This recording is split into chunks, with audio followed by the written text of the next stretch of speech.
रूप से फर्क लाएंगे, वही हम लोगों का लक्ष्य है।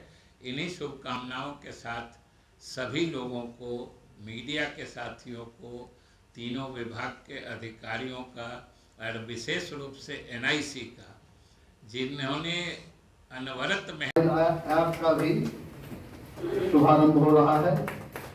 बहुत बहुत शुभकामना और धन्यवाद सर।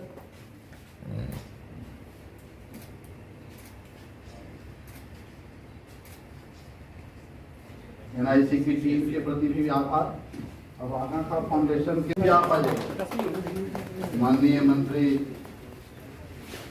सुमन सर को आप कीजिए। रश्मि ये सीआईटी की विभागाध्यक्षा है, आपको भी सही स्मृति चिन्ह।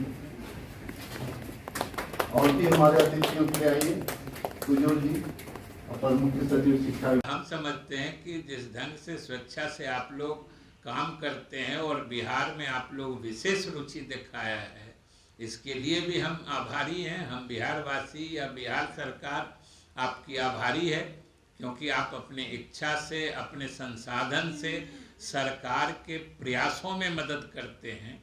यह बड़ी बात है।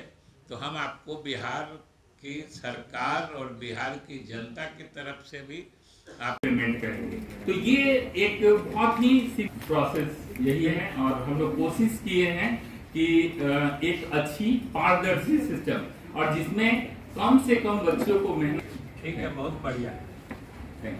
बहुत बहुत धन्यवाद सर। शैलेश जी के बहुत सारे पहले के भी कार्य हम लोगों के लिए लाभकारी रहे। जब कोविड का दौर चला तो पहली बार देश में एक आए थे, और आप काफी अनुभवी और सहयोगी हैं हम लोगों के। बहुत बहुत धन्यवाद। अब मैं श्री पंकज कुमार जी, सचिव कल्याण विभाग से अनुरोध करता हूँ।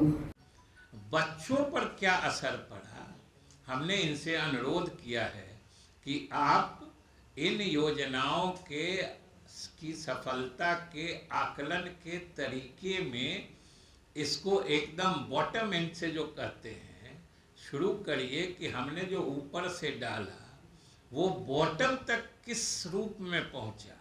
हमने शिक्षकों को प्रशिक्षित किया, तो शिक्षक जो कक्षाओं में पढ़ाते हैं उनके पढ़ाने के तरीके में क्या परिवर्तन आया, और उस परिवर्तित तरीके से बच्चे जो ग्रहण करते हैं, जो पाठ ग्रहण किया उन्होंने, उसमें क्या फर्क आया। अगर हम लोग इसका सही आकलन कर लेंगे तो फिर नीचे से सुधार की संभावना, या नीचे के अनुभव से अगर हम लोग बीच की सारी प्रक्रियाओं को जोड़ के उसमें आवश्यकता अनुसार अगर सुधार कर पाए, तो वो और ज़्यादा हम लोगों की योजना को फलदायी बना देगा, और ज़्यादा प्रभावकारी बनाएगा। और हम समझते हैं कि सब लोगों के लिए इच्छित लक्ष्य यही होता है। तो हम यही कहेंगे कि विभाग की तरफ से हमारी पूरी शुभकामना है। हम लोग पूरी तरीके से मदद भी करते हैं। आप लोग जिस शैक्षिक ढंग से इस कार्य में लगे रहते हैं सरकार की मदद के लिए, सरकार की तरफ से हम आपको धन्यवाद भी देते हैं। और हमारी पूरी शुभकामना, पूरी कोशिश यही है कि आपकी मदद से हम अपने बच्चों में शिक्षा ग्रहण करने का, शिक्षित होने का और शिक्षित होके आगे बढ़ने के जो तरीके हैं उससे वो पूरी तरीके से लाभान्वित हो सकें। हमारे दोनों साथी विभाग जो यहाँ पर उपस्थित हैं, इनका जो लक्ष्य है, समाज के जिस वर्ग को इन लोगों ने लक्षित करके रखा है, या हम लोग जो शिक्षा विभाग की तरफ से चाहते हैं, उसमें आगा खान फाउंडेशन के मदद या इसके हेल्प से निश्चित रूप से हम लोग उसमें प्रभावकारी परिवर्तन कर सकते हैं, जिसका मुझे भरोसा है।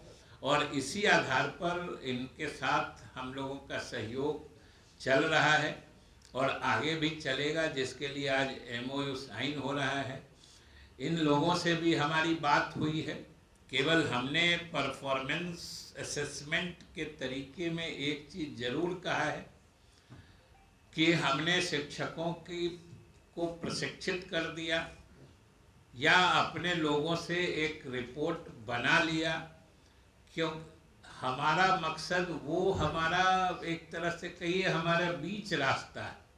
हमें जहाँ पहुँचना है, जो हमारी मंजिल है या जो हमारा लक्ष्य है, ये सिर्फ उसका एक पड़ाव है जहाँ से बढ़ के हमको जाना है कि हम शिक्षकों को अच्छे ढंग से प्रशिक्षित कर दें, स्कूल में अच्छे अच्छे इंफ्रास्ट्रक्चर आधारभूत संरचनाओं से लेकर पाठ्यक्रम को कितना रुचिकर बना दें, कितना इंटरेस्टिंग बना दें, जिससे कि बच्चों को पढ़ने में भी मन लगे।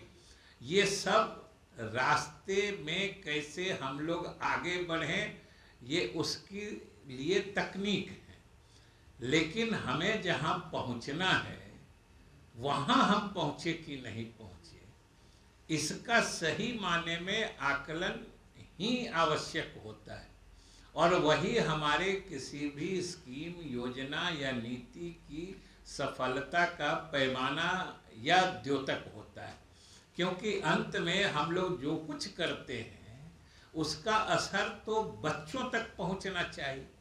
हम शिक्षकों को प्रशिक्षित करते हैं, बच्चों में ज्ञान डालने के लिए कुछ इंटरेस्टिंग किट बनाते हैं या जो भी कुछ करते हैं, सिर्फ प्रक्रियात्मक दोष या प्रक्रियात्मक विलंब के वजह से हमारे बच्चों को लाभ नहीं मिल पाता था। ये सही मायने में बहुत ही दुखद स्थिति थी, जिससे बाहर निकलने का यह प्रयास है, ये सराहनीय ही नहीं प्रशंसनीय है। और हम समझते हैं कि जरूर इसका अनुसरण, हम तो जब देख समझ रहे थे तो हमने शैलेश जी से ये भी पूछा कि ये जब इतना आप जिसको सिस्टेमिक इम्प्रूवमेंट कहते हैं, प्रणालीगत सुधार कर रहे हैं, तो ये तो दूसरे लोग भी आपको का अनुसरण करेंगे, ये तो ट्रेंड सेटर हो जाएगा।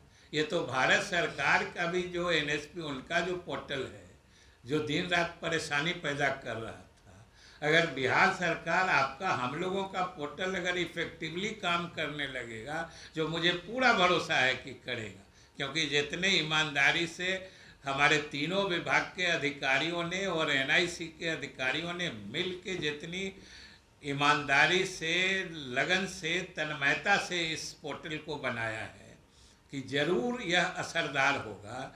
और इससे प्रभावित होकर दूसरे प्रदेश भी, खाली दूसरे प्रदेश ही नहीं, हमको तो लगता है कि जो NIC का हेडक्वार्टर है उनका जो भी है NSP 20 हो, अब 20 से वो 30 पर जाने को बाध्य हो जाएंगे।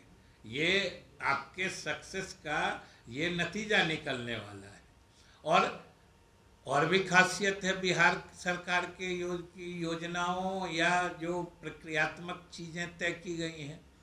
हमें तो सोचना है कि कई प्रदेशों में ये रजिस्ट्रेशन से लेके उनको जो स्कॉलरशिप जो फाइनली DBT से डिसबर्स होता है, इसके लिए कुछ शुल्क भी वो लोग चार्ज करते हैं।